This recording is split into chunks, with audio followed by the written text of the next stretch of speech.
Welcome to The Call, an exclusive conversation hosted by the Chamber's Global Intelligence Desk. We're delighted you are able to join us. Please note the views of our guests today are not necessarily those of the Chamber, but we hope you will find those views as valuable as we do. Please feel free to put questions into the Q&A at any time, and we'll address as many as we can after the interview. Let's get started. Good morning. My name is Jay Sapsford, Senior Vice President at the U.S. Chamber of Commerce here in Washington. We are delighted you could join us for a special rapid response edition of The Call, a new forum brought to you by the Chamber's Global Intelligence Desk. The Call is designed for you, our members, to navigate some of the toughest geopolitical issues of the day. And here is the question of the moment. What are the stakes in the escalating conflict in the Middle East? This week, tensions rose to levels we haven't seen in years, with Iran firing nearly 200 ballistic missiles at Israel on Tuesday. Israel has promised to respond. Meanwhile, Jerusalem is stepping up attacks on Iran's allies, including Hezbollah, the militant group in Lebanon, and Houthi rebels in Yemen. So the region and the world are now braced for more escalation. It has been a year of turmoil since Hamas, also allied with Iran, launched a devastating attack on Israel on October 7, 2023. The war in Gaza has been raging ever since, and in recent weeks, the region's tensions have spread. Israel hacked and detonated Hezbollah pagers and other devices. It targeted Hezbollah's leader, Hassan Nasrallah, in a fatal attack. It also bombed a Yemeni port controlled by Houthi rebels. And now, with Iran willing to launch direct attacks on Israel in defense of these proxies, the world faces a series of questions. How will Israel respond?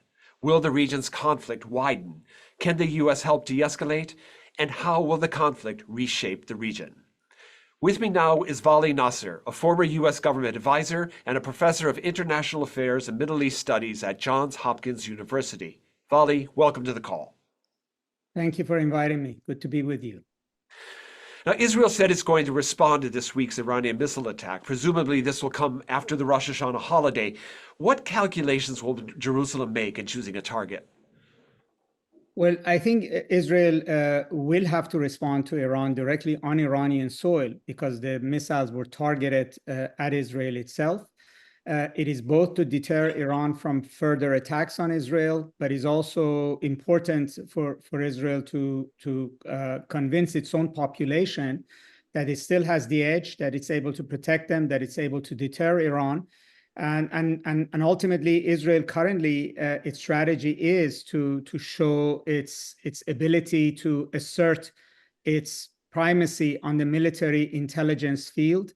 And so it's not going to let Iran have the last word. So I anticipate an attack. But how big that attack would be, I think is something that is being discussed between Washington and Jerusalem as well.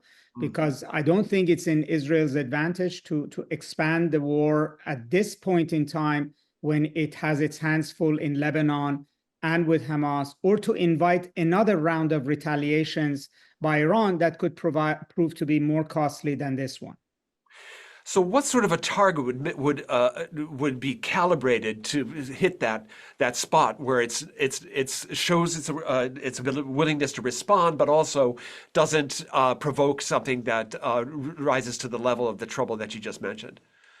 So we've heard a lot of tough talk by government officials, politicians in Israel, as well as pundits talking from anything from oil facilities to nuclear facilities to decapitating senior Iranian leadership.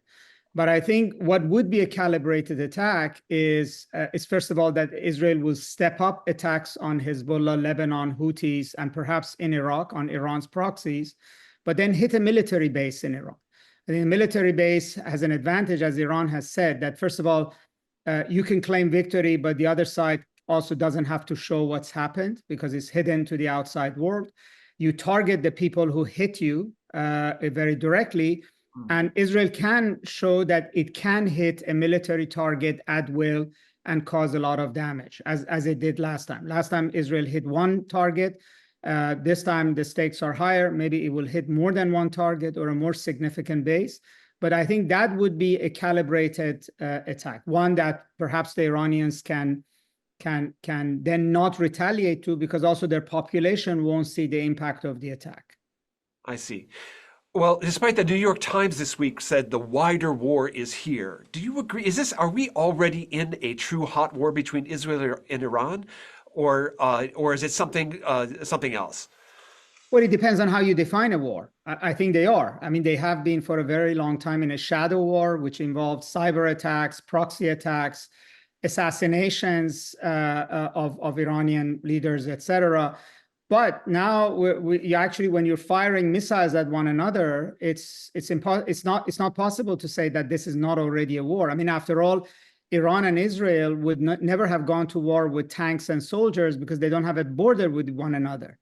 So it's a matter of when this shooting becomes sustained and at a level that you would say now all the plugs are off and it's like completely ongoing. But on a back and forth that is happening is really the early stages of a hot war between them. I see. Now, some have characterized the attack that Iran launched in April as somewhat performative, given there was a relative lack of pain that was inflicted on Israel. Now, part of that obviously is due to really strong defense capabilities. But I just wonder if some of this is performative just to show, a domestic audience that you're responding to these threats, and whether or not that is a force that might contain things from spreading. It is still performative. I think Iran's objective still is to show Israel and the United States and the region that it has the will and the capability to do so. I mean, this time, as opposed to the last time, there was an audience also in Lebanon, in the Arab world, that Iran need to convince that it's still in the fight, that it didn't abandon Hezbollah, that it hasn't suffered a fatal defeat, and it has the capability to do that. But I think Iran's aim was not necessarily to kill so many Israelis that it would lead to an American, not just an Israeli, an American retaliation. But it wanted to show Israel, and not the government, I think the Israeli people, that its missiles can penetrate the Iron Dome. Not all of them, but enough of them that they should consider this serious enough. That this time they used hypersonic missiles that actually got to Israel much faster than the last round. They didn't give the several hours of warning. According to some, they gave only an hour warning to the United States that this was coming. And therefore, they raised the stakes, I think, for both the Israeli government and Israeli public, that don't think that because you were so successful in Lebanon, that you are immune, that you might get hurt, and there is a cost to escalation. I think that was the message. So there was revenge and retribution, but I think the Iranians are still trying to assert some degree of deterrence against Israel. I think because they see the successes Israel had in Lebanon, which were spectacular by all means, that might have given Israel a sense of bullishness that now it can do anything and everything, and then it might really reach out to do something that would, then the Iranians would be in a much worse position. So I think the idea was to hold Israel's hand back by appearing to be sufficiently menacing without provoking the next level. Okay, if you've just joined us this morning, this is The Call, a regular video conversation in which we address the geopolitical issues of our time. Today we are discussing the rising stakes in the Middle East conflict with International Affairs Professor Vali Nasr of Johns Hopkins University. Now, you mentioned the bullishness of the Israeli side. I'm just wondering, what scenarios do you see possibly coming from all of this? I mean, what ways might this spiral out of control or expand in ways that we would all regret?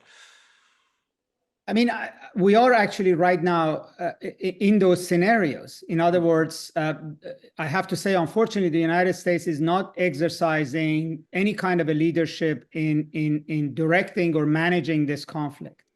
So it's really up to right now Jerusalem and Tehran essentially to hold themselves back. Two countries that are mortal adversaries right now don't have a line of communications, don't speak to each other, and are trying to guess where their advantages are and push for it. Israel is been fighting since October 7th in a fight to the knife, if you would, with all the security challenges around it. It is not in a mood to settle. It's not settling for a ceasefire in Gaza. It's not settling for a ceasefire in Lebanon, and it wants to take the fight to Iran. The Iranians similarly have been putting enormous amount of pressure on Israel and the United States since October 7th through Houthis, through Hezbollah, Hamas, and they're not going to back off either. So the region is entering a phase it has never been in before. The red lines are crossing. The very exchange of missiles between Iran and Israel in this manner is a whole new thing. The idea of Israel invading Lebanon, first time since 1982, is a whole new thing. And everybody in the region is nervous because they don't see any natural breaks to this. Yeah. And they used to look to the United States to exercise that, and they're not seeing that either. So I'm not very optimistic about this winding down on its own without something bigger happening.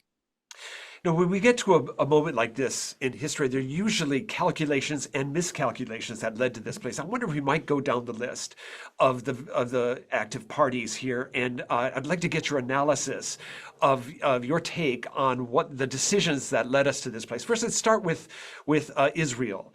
It was attacked on October 7th, and it's responded on multiple fronts now. What do you think, how do you assess their response up to this point? And do you think this was in the scope of what they had hoped for? Israel has shown that it has tremendous amount of intelligence and military capability. It has also shown the region, Iran, its own population, that it's willing to carry out war in ways that nobody expected, at whatever cost that it incurs in terms of international public opinion, that it has the will to crush its enemies at all costs. That has been established. But I think where it might be an overreach with Israel is that this kind of a display of power is not actually eliminating the security issues that it confronts, and it has not as yet given its population the sense of security that it enjoyed before October 7th. And so it's expanding the scope of the fighting more and more and more in order to get to that goal. But that could prove to be elusive. In other words, they may go into Lebanon and in fact create a bigger security headache for themselves as they did in 1982, or they may overestimate the power of air war and intelligence war in terms of shaping the Middle East and end up precipitating much larger conflicts. I mean, the reality of it is that Israel is a small country. It has tremendous amount of military capability, but it cannot use that capability to manage a region of angry 200 million people around it.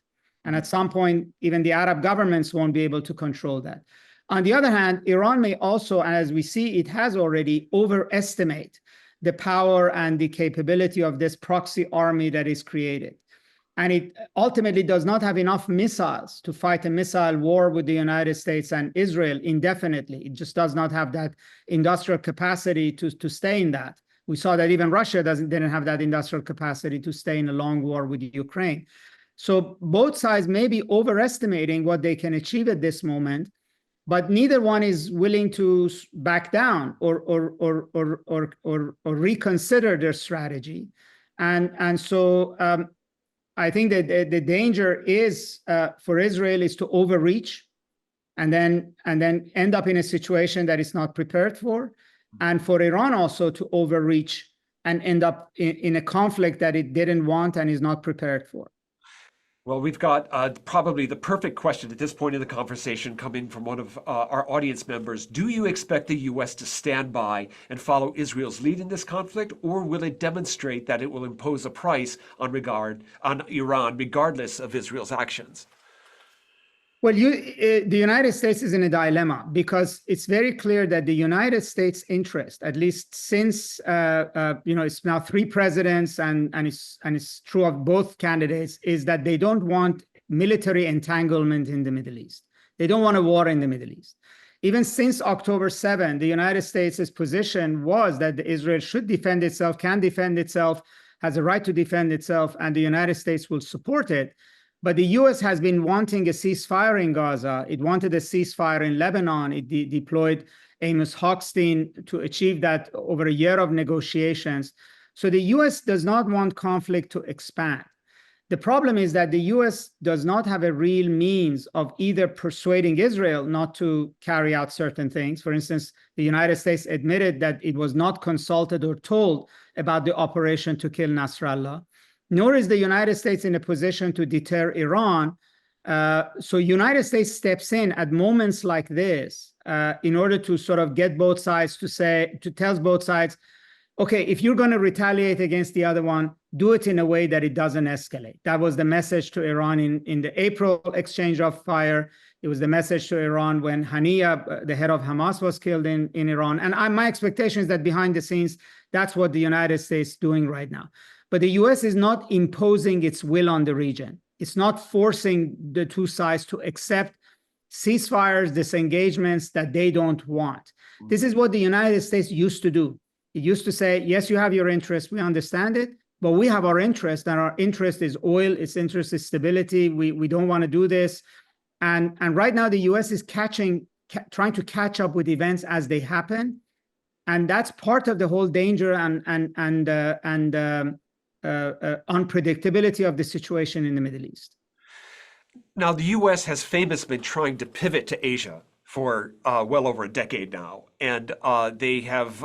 Is it fair to say that that desire has led to this situation where it's not imposing its will as it used to in the past? Yes, that's partly it. In other words, the region no longer believes that the United States is committed to it, and or that it's also willing to go to a war in the Middle East, right? I mean, you said, how can the United States persuade Iran not to do certain things? I mean, Iran has to believe that the United States is willing to go to war. I mean, ultimately, you could hit Iran. If it doesn't stop, you have to hit them harder, and then at some point they're going to hit you back. And then you have to be willing to deploy hundreds of thousands of troops, occupy Iran, do what you did in Iraq. And the Iranians, Saudis, Emiratis, Israelis, nobody believes the United States is going to do that. And if you're not willing to do that, and you can't do that, then in effect, some of your capability in terms of intimidating adversaries is gone. And similarly, your friends don't believe that you're necessarily in the fight. So they're going to say, we accept your support, we appreciate your support, but we're going to take care of our own interests. And it's not only Israel. Look, Saudi Arabia made the decision to make up with Iran, and so did the UAE, largely because they believe that the United States will not go to war in the Gulf in order to protect them. So there's no point in basically going down a path of conflict with Iran. They're much better off getting themselves off the Iranian target list by opening embassies there and starting relations. So yes, absolutely. The United States is realizing that so long as the Middle East is on a boiler as it is, and it's now become, it's very difficult to focus on other regions of the world and the Middle East at the same time and convince both enemies and friends that you are in it. If they don't believe that, they're not going to listen to you. Okay, we have another very interesting question that just came in now. Is there an opportunity for new or renewed Arab-Israeli state engagement to emerge and counterbalance the conflict with Iran? No. I mean, the simple argument is no, not at the moment. Because in the Arab world at the moment, governments may think one thing, the rulers may think one thing, but their populations, for them, Iran is not the issue. Right now, the focus is on Gaza, it's on Lebanon. That's where the mood of the Arab public is. And that's why we're seeing that the rhetoric of Saudi Arabia about normalization, et cetera, is becoming more and more strident. I mean, the Saudi foreign minister just wrote in the Financial Times yesterday that there will be no normalization without two states. Why is he saying that? This country was ready to normalize October 6th because the population's mood has changed. So it's very difficult for Arab governments to say that we're going to go ally ourselves with Israel in the current circumstance of Palestine and Lebanon, when the population is not persuaded that Iran is actually the problem. And I just would say this one thing: the Houthis, which were nobody in the Arab world supported them, liked them before October 7th, now have an approval rating among the public of 84%. And so the picture looks very different to an Arab ruler who would like Hassan Nasrallah to be disappeared, for Iran, Islamic Republic of Iran to disappear. But they also have a public. They also are dealing with a public mood, which is not focused on Iran right now.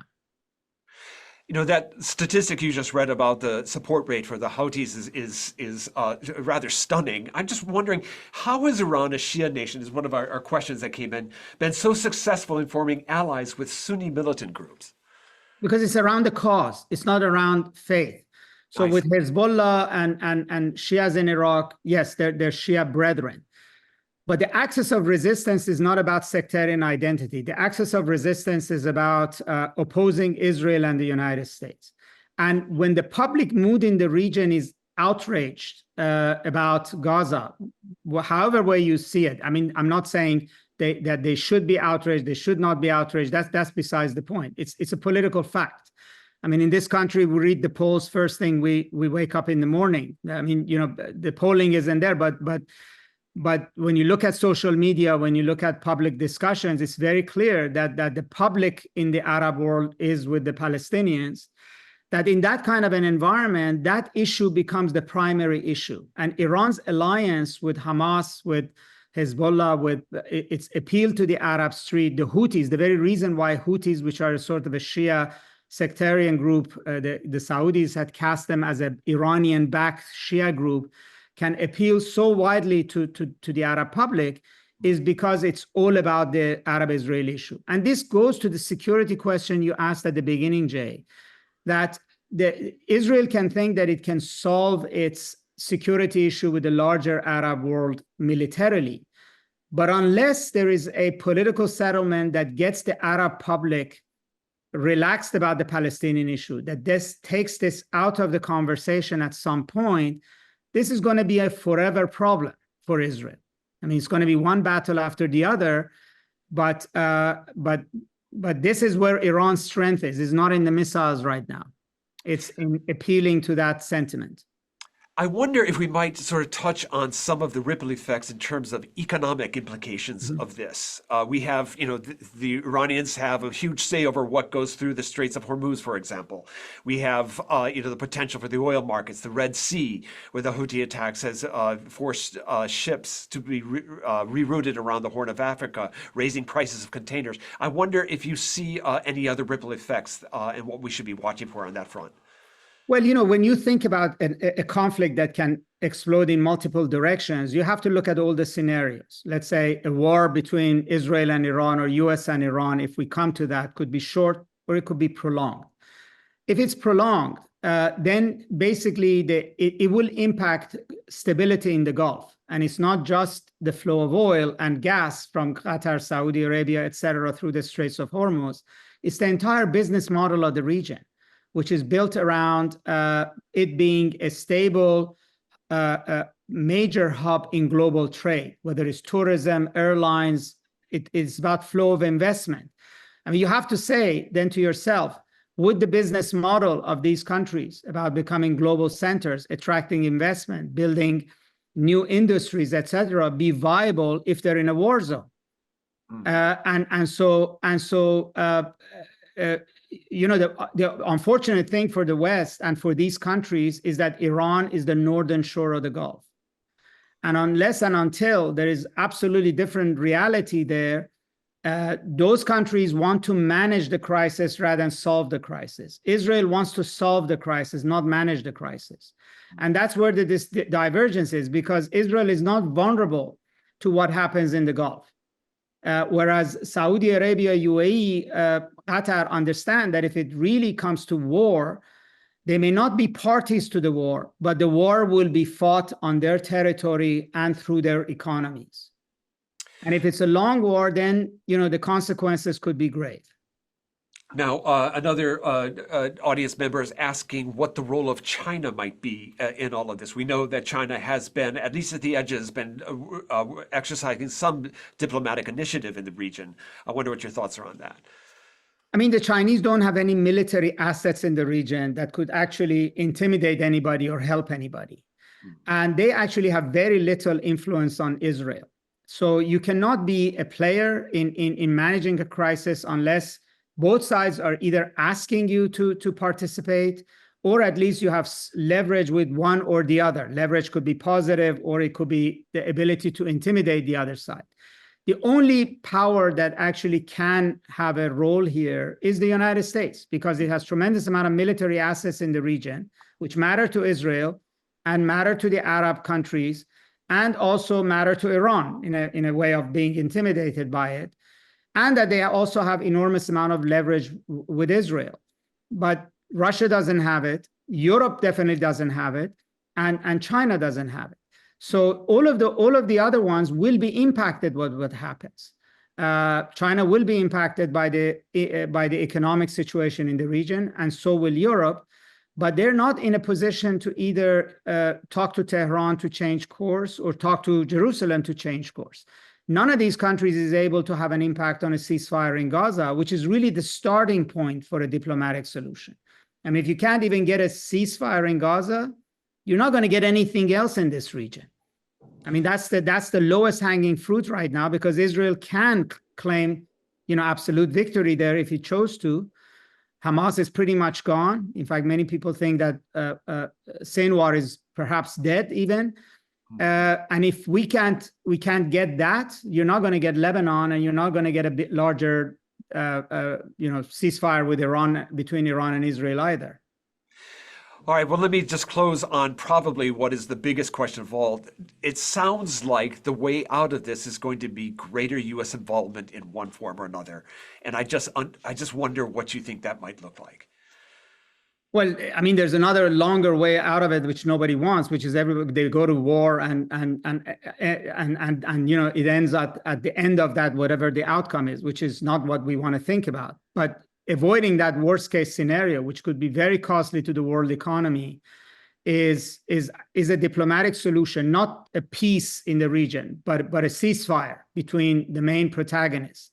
The United States needs to do a series of ceasefires, starting with Gaza, then Lebanon, then ultimately some kind of a red line and cease and desist between Iran and Israel, and then it can catch its breath and see where it goes from there. The problem is that we're in election season, and the Biden administration, for whatever reason, is a lame duck administration. Its ability to influence things is greatly limited by the fact that everybody knows that it won't be there in long term. We don't know what the shape of the Harris administration would be, and Donald Trump may very well be American president. So between now and January 2025, there is a vacuum here, and there is no bipartisan support for a course of action that would give the Biden administration the capability to say, okay, this is America's course. So you can basically rely or reject it, but this is what we have resolved around. And that makes the Middle East very dangerous, because the Iranians and Israelis or Hezbollah or Houthis are guessing in the middle of this, and they're operating in a vacuum of American leadership. The worst case scenario is we're going to end up in January 2020 with a situation that may be much worse, and then we have to deal with that at that point in time. All right, all of that is as illuminating as it is worrisome. We'll have to leave it there, as it's time for us to let our audience members get on with their day. Let me thank Vali Nasr, Professor of International Relations and Middle East Affairs at Johns Hopkins University. Vali, thank you so much. Thank you. If you'd like to reach out to our guests, please find the contact under the resource bar at the bottom of your screen. And finally, a warm thank you to you, our members, for joining us today. If you have a theme you would like us to cover, please feel free to reach out to us at the email on the screen, globalintel@uschamber.com. We are planning many shows in the coming weeks and months, and we welcome your suggestions and feedback. This has been The Call, brought to you by the Global Intelligence Desk of the U.S. Chamber of Commerce in Washington, asking the right questions to navigate uncertain times.